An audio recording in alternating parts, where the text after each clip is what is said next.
You're watching How Leap. Let's see how to enable Samsung's advanced anti-theft feature, Samsung Theft Protection. First, ensure your phone is running the latest One UI 6.1 or higher. Open the Settings app, then scroll to and tap Security and Privacy. Next, tap Samsung Theft Protection. You will see a prominent Turn On button.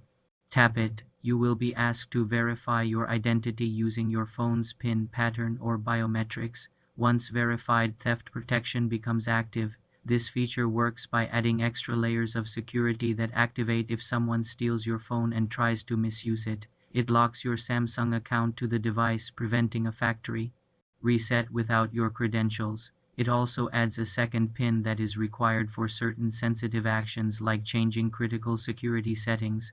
For maximum protection, ensure remote unlock and offline mode are enabled in the theft protection settings, which allow you to lock the phone via Samsung Find My Mobile even if it is not connected to the internet. Remember, this feature is linked to your Samsung account, so never share those login details. If you sell your phone, you must turn off theft protection in settings and fully remove your Samsung account first. For more simple and crucial security tutorials, subscribe to the channel.